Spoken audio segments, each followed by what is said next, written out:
Hey guys, Kirk here, and thank you for joining me on a new video on the channel. In this week's video is going to be the start of our automated side of our landscape shader. By the end of this video I want to have a few functions set up, like layer blending. We're going to have a version of cheap contrast that I always make, and we are going to have a function that is going to hold our slope detection mask in there. Essentially, the slope detection mask will change the visual texture on our game world based on the angle of slope on the landscape. This is going to be the first video of many in which we utilize the material layers that you can see on screen here to create a game world that is more visually appealing than just all green and the same texture. So let's get started, shall we? Okay, so what I want to do first is to open our master material. As you can see here, up to now in this series, BWV2, we have been building up these material layers. And we've got multiple material layers here, like our grass A, grass B, dirt A, dirt B. These are material layers that I've added in as well off camera. You can utilise the previous videos to this one where I showcase making material layers and having them blend very nicely, like you can see on screen there. I have, since the last video, added a few layers in, like the slope A, slope B. The slope A and slope B layers, I've tried playing a projection in there so we won't get any texture stretching. And I have added additional material layers in here as well, off camera, but it's all utilising the logic that we've learned over the past few videos. What I want to do now in my layer blend node is to create a new layer and just call it the auto material. So I'm going to click on my layer blend node here, click the plus add element icon, and if we look at the bottom you can see it's right there at the bottom. What we can do is just highlight this and call it auto, oh I've got caps lock on, auto material. And that's it. I do want to make this a height blend as well in the blend type. And now you can see our auto material is here at the bottom. What I want to do is to put it right to the top. You can simply do that by, if we zoom in here, you can't do it, I'll zoom it in on the video, and you'll see that little hand appears where you can, it looks like it's going to grab it, click and hold, and then just move it right to the top. And then that layer auto material will be at the top. So I'm going to grab all my material layers, I'm going to put them here, press C to make a comment, and this is going to be paint layers. I'm going to change the font to 25 and change the colour to some random colour like that. Okay, so we've now signified our paint layers for our landscape material. What I want to do now is go and set up some, I'm going to hit apply actually and save it now. Save. What I want to do now is to create a new folder in here. So as you can see, we've got our functions folder and our layers folder. These are paint layers. So I'm going to right click in here, new folder, call this auto underscore material.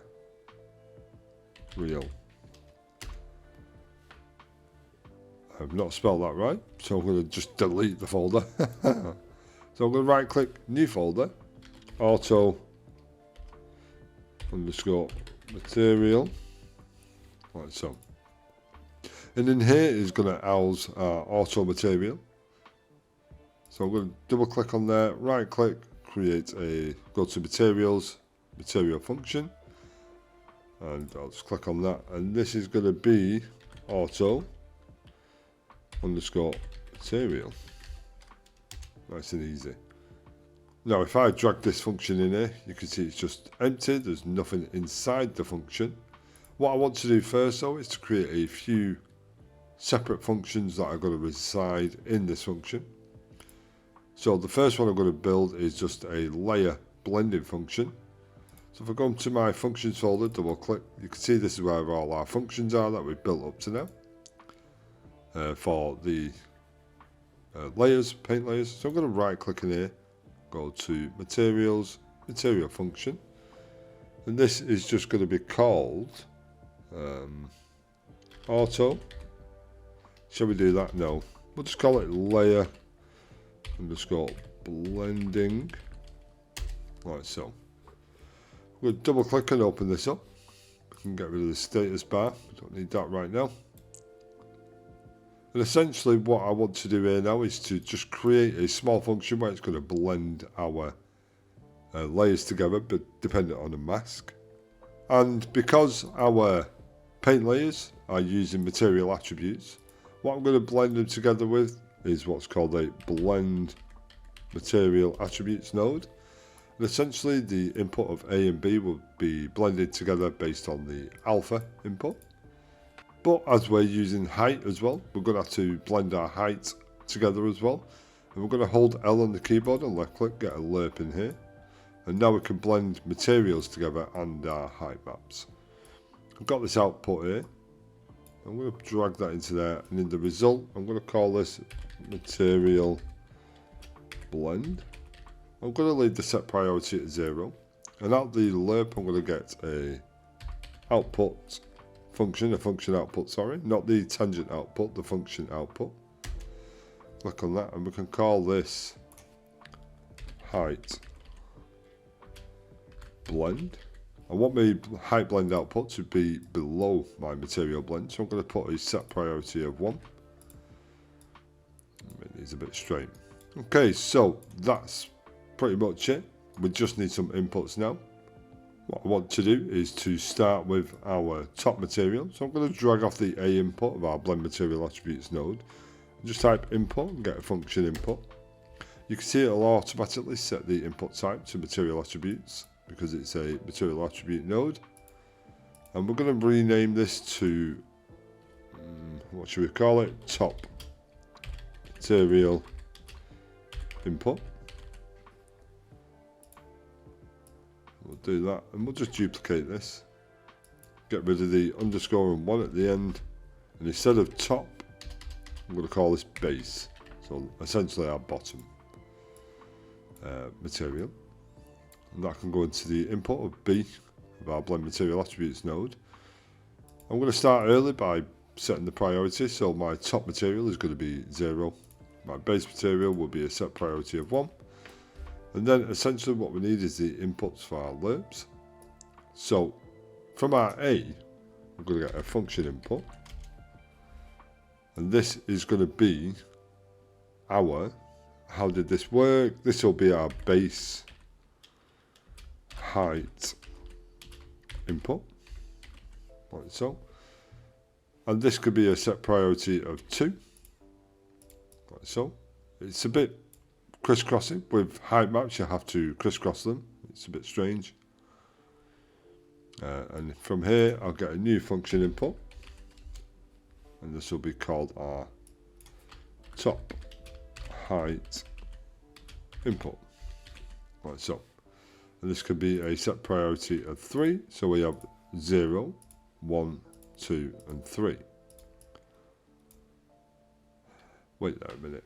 I'll not do it that way. The reason I'm thinking of this is because our material layers have a material and a height.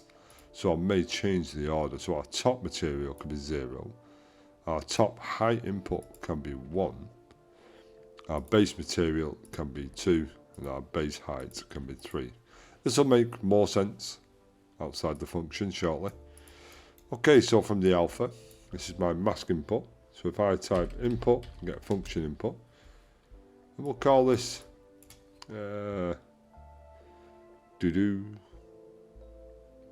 what should we call this? We'll just call this mask input. The reason I'm just going to call it, I could call it the slope detection mask input and all this good stuff, but because I'm going to utilize this function various times throughout the whole material, I'm just going to call it mask input. In brackets, including height. So, and essentially we can just drag that into the alpha. And this can be an input of 4, priority of 4, sorry. And there we go, we can hit apply, that's our layer blending done. Like so. And if I double click the auto material now, we could essentially just drag our layer blending node in there. Like so. What I want to do is to create a new function. I'm going to right click, go to materials, material function. I'm going to call this cheap underscore contrast underscore offset. Like so. So essentially, if we right click and go cheap contrast, this cheap contrast node we've got here, we're going to build this up. But essentially I want to create an offset with it. So I'm going to click on my content drawer, cheap contrast with offset, get rid of the status bar. Essentially what I want to do first, I'll drag from the output and get what's called a saturate node because I want to clamp it. You will get an error, don't worry about it. And then I'm going to hold L on the keyboard and left click, get a lerp. I'm going to input that into the saturate. You can also use a clamp if you want, if you wish, but a saturate node does the same thing as a clamp. But in the clamp you can change the min and max. The saturate is free, by the way. So it's a good idea if you're not going to be changing the values from 0 to 1 to just use the saturate. And then we'll drag off the A and get a subtract node. And then I'm going to hold 1 on the keyboard and left click, get a constant 1 vector. And we'll just plug that into the A input of the subtract. We can leave this at 0 because I want to subtract 0 away from the contrast input. So I'm going to get off the B, the subtract, and get a function input.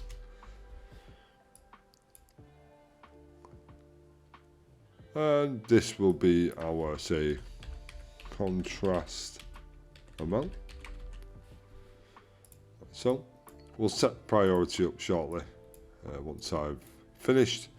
What I want to do is hold A on the keyboard and left click, get an add node in. And I want to add a value of 1 to this. So if I hold, well, I'll just duplicate this constant 1 vector. And we'll just put a value of 1 in there. So I'm subtracting nothing away, but I'm adding a value of 1 into our lerp, like so. Essentially that is what the cheap contrast is. From the alpha, I just want an input. So if I type input, I get a function input. And this can just be called an input. Like so. You don't want to name him too crazy. So input will do.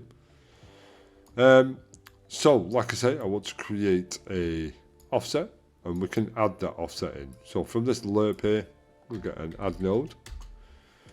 And from here, I'm going to get a function input. And we're just going to call this offset amount. Dead easy. Right, so, and then we'll just duplicate our saturate node. Do that.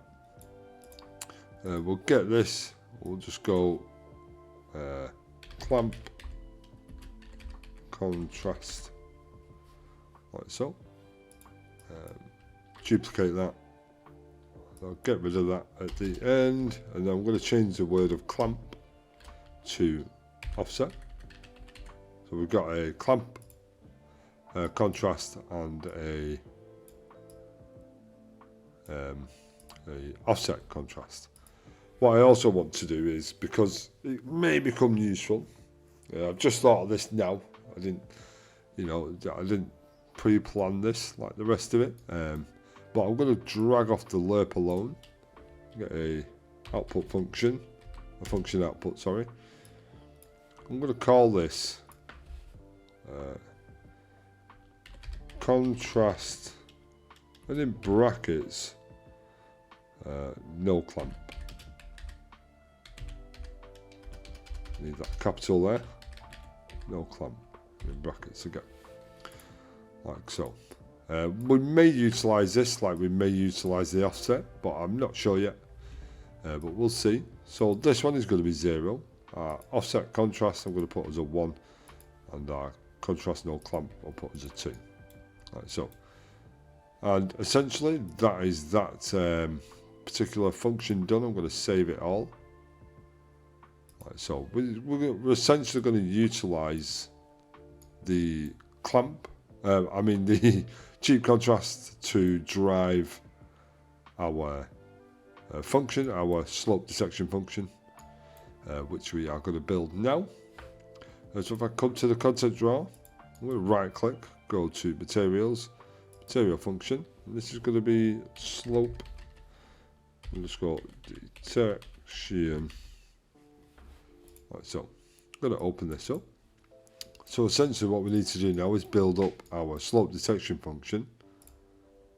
And what I want to do here is to start with vertex normals. If I get a vertex normal in world space, and this is, like I say, it's going to get, it's going to get the normals of our landscape, essentially. Let's cut a long story short, I'm going to drag off that and get a dot product.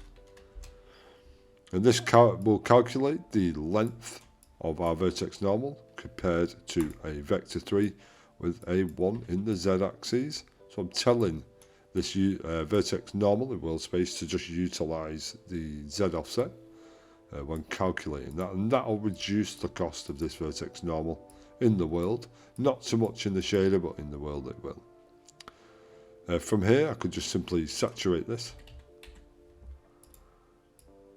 Right, so if I right click and start to preview this, you can see already that our mask is there. And what we're telling it here is, once our environment, imagine the flat line here, imagine that's at the top, and once our slope starts to come down, let's make this a little bigger so I can utilize it a bit.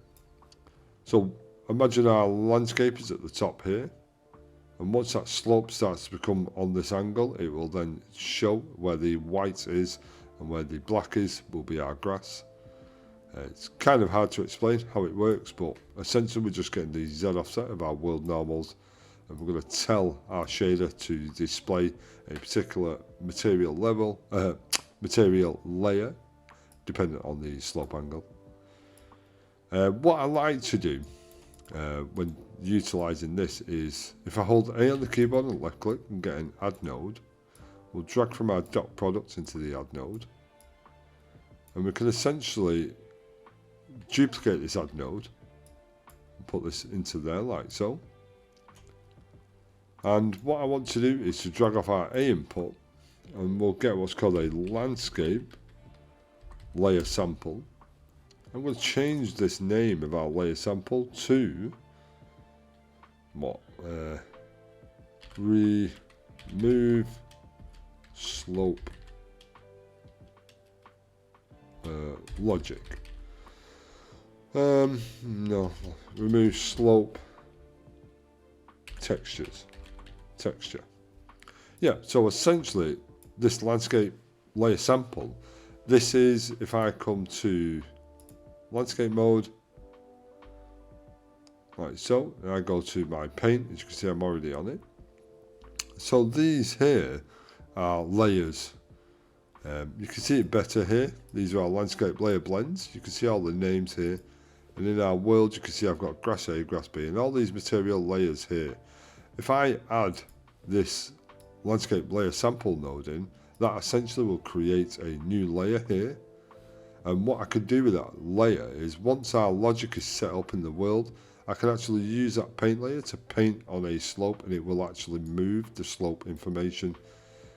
I feel that's a good utilization of a landscape layer sample node, where we can just get rid of that layer, that texture that is being portrayed by our layer slope logic. So I'm also going to get an input, a function input, and this could be, what should we do this? Remove slope. And in the description I'm going to type out a little bit about what this can do. So, no, I'm not going to type. This will remove slope detection from landscape. And in brackets, oh wait, I'll just go underneath it. Oh no. In brackets, I shall put 0 equals full slope and 1 equals no, oh, I don't need the capital, no slope. I'll put that in a bracket and there we go. So anyone outside here who hovers over the input will see that description.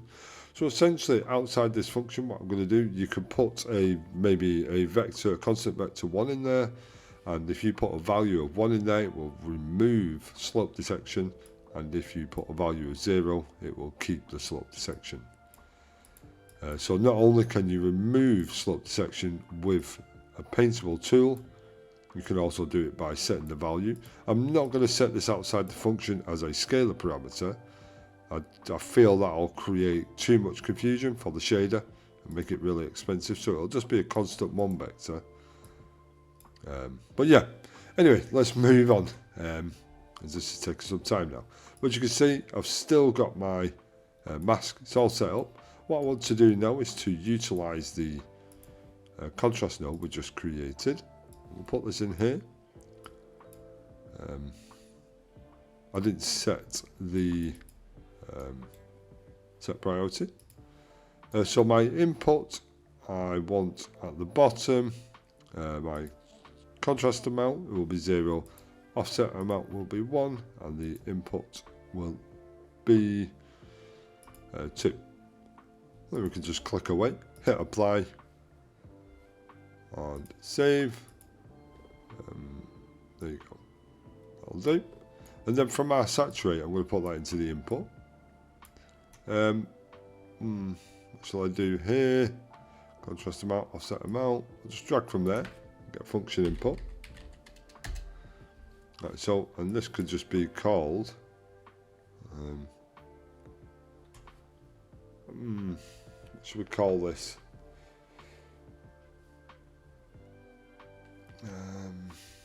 Wait, I think I've done this the wrong way, guys. Let me delete that. No, don't delete the input. We can use it. What I need to do is add a power node in there. That's where I've gone wrong. Get a power node. And this power node is going to drive our slope intensity. So I'll drag off the exponent and get a function input. And we'll highlight this as slope blend intensity.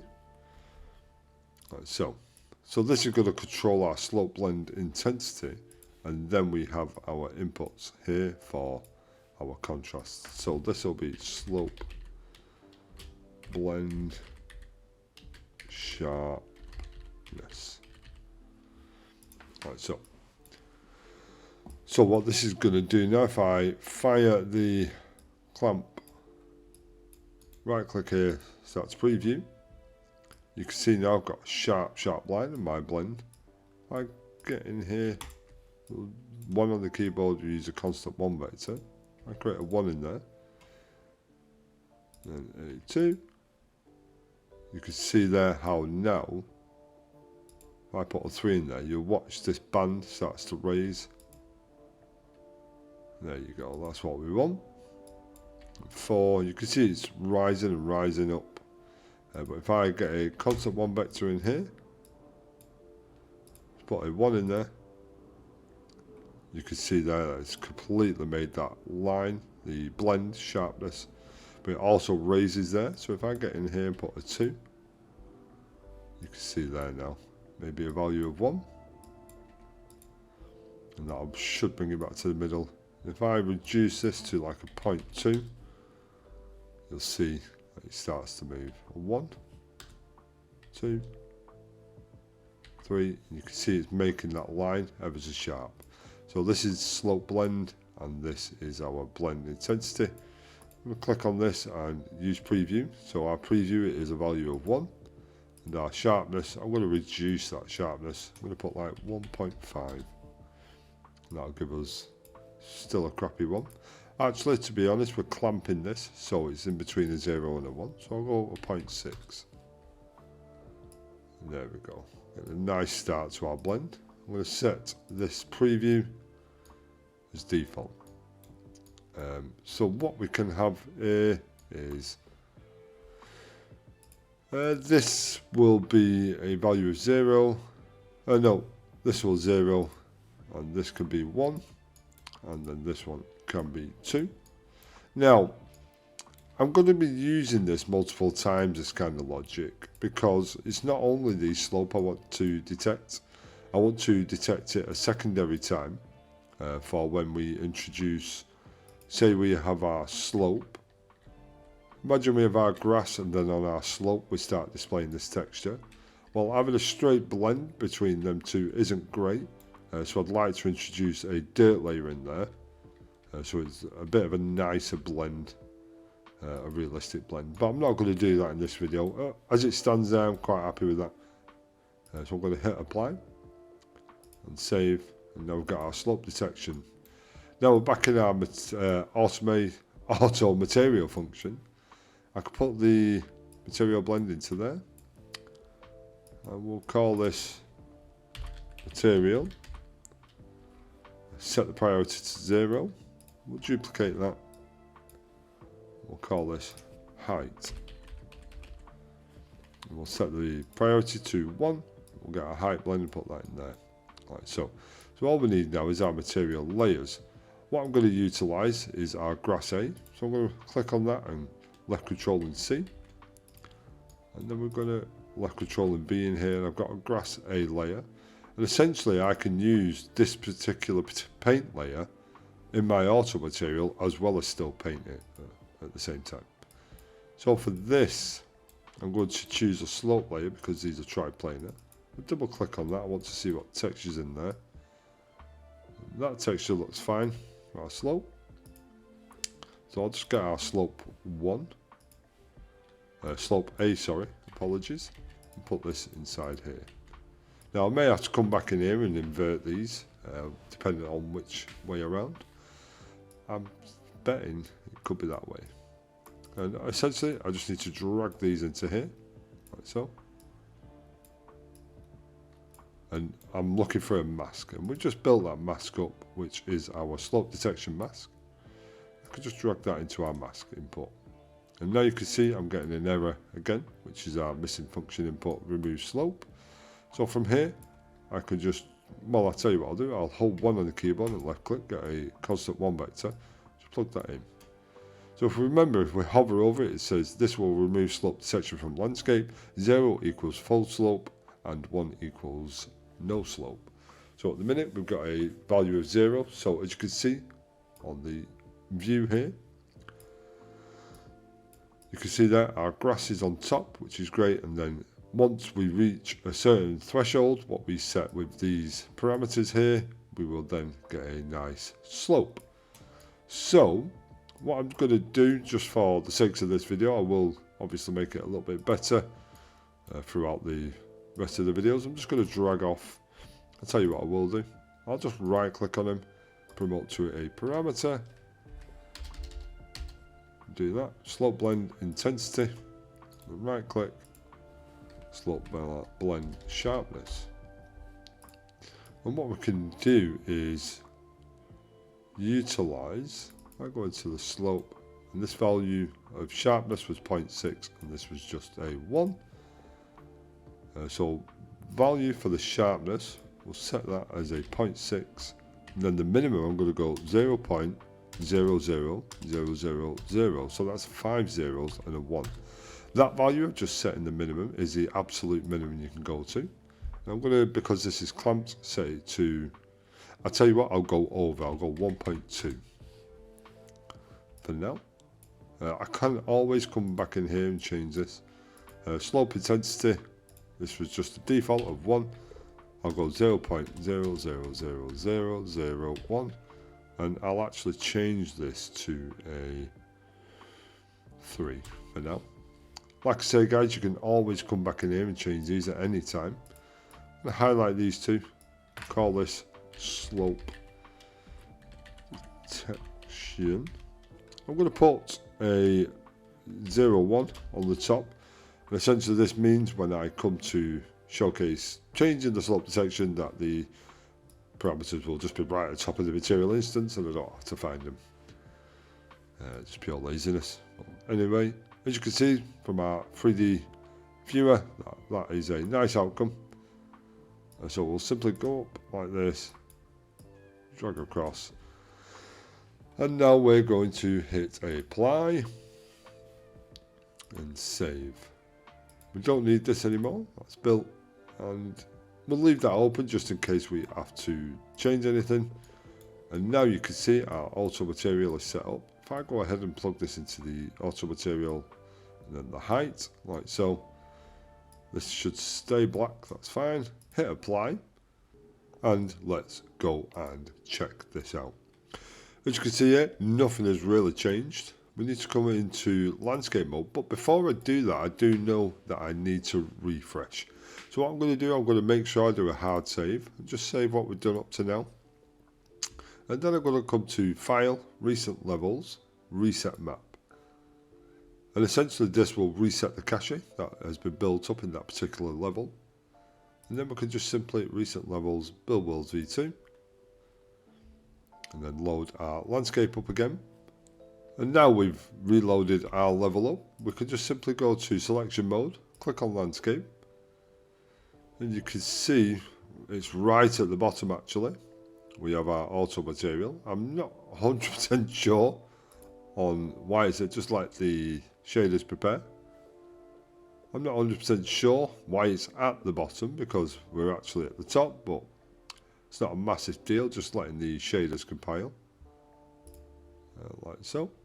You can see I'm getting a red sphere. This is because of the edit layers that we've set up earlier on in the series. Just click on landscape material. You can see somewhat going here. So anyway, we've got our auto material layer and we've also got our remove slope texture. If I click on that, you can see I've got no landscape layer info. So I'm just going to click the create layer info, white blended layer, and then just save it any way you want. And that now, click away, we'll set that material layer up.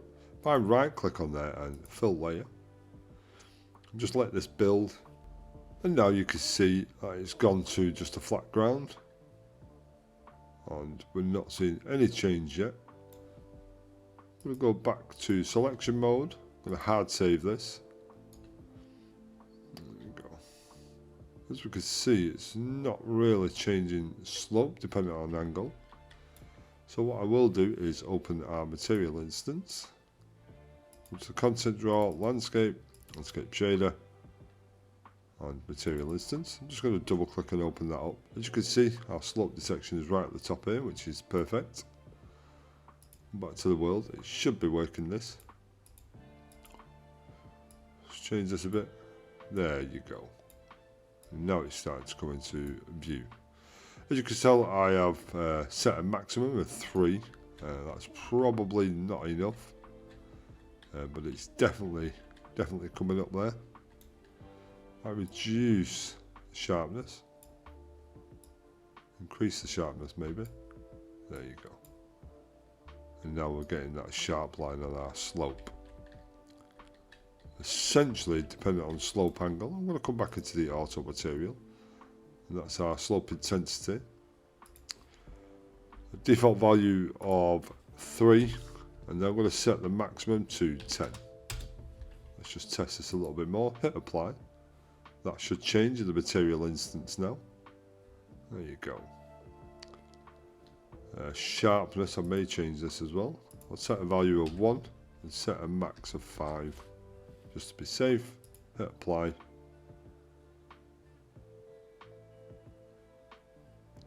Come back to the world. And now, as you can see, we're starting to get our slopes to show. If I increase that value more, there you go. Now it's showing a hell of a lot more. Which is exactly the result that I wanted. If I speed this up a little bit and check on the sides, you can see places like this where the slope isn't that great. It starts to blend the grass and the rock, and it's not particularly that nice. You can go into the settings that we set up on our material layers in previous videos on this channel and start editing the height options for our blending. But what I'd prefer to do is to set up a secondary layer, like a dirt layer, where if the slope isn't as great, then it will start showcasing a different texture as well. But as that stands, I'm quite happy with how that has worked out. Don't forget I could change the sharpness as well, and then once I change the sharpness, you can see once that's fully reduced, you can see it's starting to blend all the way up here, which kind of doesn't look that realistic. But if I put a value of 2 in here, 3, 5, you can see that sharpness now is looking a little bit better. It's just sections like this where it doesn't look great, but like I say, with that dirt layer, that will start to look a lot better. But for now, I feel that is great. The aim of today's video is complete. That's a little bit too sharp. We'll go 2.6. So reduce that slope just a little bit. You can get that slope just to curl over that edge just a little bit. Right, so okay, so I think that is it. This is just the first video of our slope detection. It's just the primary logic that I wanted to include in today's video. Like I say, in the next video we are going to be looking at applying a dirt layer in between there, and then after that video we're going to start blending material layers together based just on the flat ground here, the flat surface, where we just don't have the same texture in here. We get multiple spots based off a mask and things like that. Okay, so if you found this video useful, give it a thumbs up please. It does help with the algorithms of YouTube, and also hit that subscribe button, and I shall see you in the next video guys. Thank you.